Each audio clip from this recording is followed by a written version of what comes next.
ଗ୍ରାହକଙ୍କୁ ପିଆଜ ଦର ଆଉ କନ୍ଦାଇବ ନାହିଁ। ବଫର ଷ୍ଟକ୍ ପାଇଁ ସରକାର 71,000 ଟନ୍ କ୍ରୟ କଲେ। ଆସନ୍ତୁ ଜାଣିବା ଏହାର ସର୍ଭିସେସ୍ ଖବର ବିଷୟରେ। ପିଆଜ ଆଉ କନ୍ଦାଇବ ନାହିଁ। ମୂଲ୍ୟ ନିୟନ୍ତ୍ରଣ ପାଇଁ 5 ଟନ୍ ପିଆଜ କ୍ରୟ କରିବାର ମୋଟ ଲକ୍ଷ୍ୟରୁ ବଫର ଷ୍ଟକ୍ ପାଇଁ ସରକାର ଚଳିତ ବର୍ଷ ପ୍ରାୟ 71,000 ଟନ୍ ପିଆଜ କିଣିଛନ୍ତି। ଏଥିସହ ଦେଶର ଅଧିକାଂଶ ଭାଗରେ ମୌସୁମୀ ଅଗ୍ରଗତି ଯୋଗୁଁ ଖୁଚୁରା ମୂଲ୍ୟ ହ୍ରାସ ପାଇବ ବୋଲି ସରକାର ଆଶା କରୁଛନ୍ତି। ଉପଭୋକ୍ତା ବ୍ୟାପାର ବିଭାଗ ଦ୍ୱାରା ସଂଗୃହୀତ ତଥ୍ୟ ଅନୁଯାୟୀ ଶୁକ୍ରବାର ଦେଶରେ ପିଆଜର ହାରାହାରି ଖୁଚୁରା ମୂଲ୍ୟ 38 ଟଙ୍କା 67 ପଇସା ଥିବାବେଳେ ଉଚ୍ଚମାନର ପିଆଜର ମୂଲ୍ୟ କିଲୋ ପିଛା ପ୍ରାୟ 40 ଟଙ୍କା ରହିଛି। ଉପଭୋକ୍ତା ବ୍ୟାପାର ବିଭାଗ କହିଛି, ଜୁନ୍ 20 ପର୍ଯ୍ୟନ୍ତ କେନ୍ଦ୍ର 70,987 ଟନ୍ ପିଆଜ କ୍ରୟ କରିଥିବା ବେଳେ ଗତ ବର୍ଷ ସମାନ ଅବଧିରେ 74,071 ଟନ୍ ପିଆଜ କ୍ରୟ କରାଯାଇଥିଲା।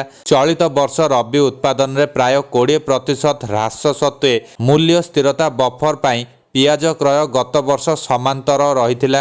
ମୂଲ୍ୟ ସ୍ଥିରତା ପାଇଁ 5 ଲକ୍ଷ ଟନ୍ କ୍ରୟ ଲକ୍ଷ୍ୟ ହାସଲ କରିବାକୁ ସରକାର ଲକ୍ଷ୍ୟ ରଖିଛନ୍ତି।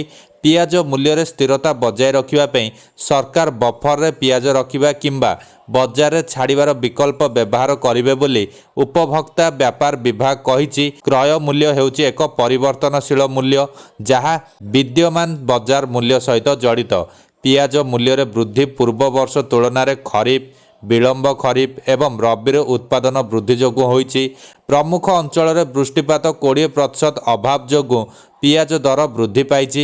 ପିଆଜ ମୂଲ୍ୟକୁ ନିୟନ୍ତ୍ରଣରେ ରଖିବା ପାଇଁ ସରକାର ଅନେକ ପଦକ୍ଷେପ ନେଇଥିଲେ। ମୂଲ୍ୟକୁ ନିୟନ୍ତ୍ରଣ କରିବା ପାଇଁ ସରକାର ଗତ ବର୍ଷ ଅଗଷ୍ଟରୁ 40% ରପ୍ତାନି ଶୁଳ୍କ ଲାଗୁ କରିବା ସହିତ ଅନେକ ପ୍ରତିଷେଧକ ପଦକ୍ଷେପ ଗ୍ରହଣ କରିଛନ୍ତି। ଅକ୍ଟୋବର 2023ରେ ସର୍ବନିମ୍ନ ରପ୍ତାନି ମୂଲ୍ୟ ଟନ୍ ପିଛା $800 ସ୍ଥିର କରାଯାଇଥିଲା। 8 ଡିସେମ୍ବର 2023ରୁ ରପ୍ତାନି ସମ୍ପୂର୍ଣ୍ଣ ନିଷେଧ କରାଯାଇଥିଲା। ଯୁକ୍ତିଯୁକ୍ତ ସ୍ଥିର ମୂଲ୍ୟରେ ପିଆଜର ଘରୋଇ ଉପଲବ୍ଧତା ବଜାୟ ରଖିବାରେ ସରକାର ବିଭିନ୍ନ ପଦକ୍ଷେପ ଗ୍ରହଣ କରିଛନ୍ତି।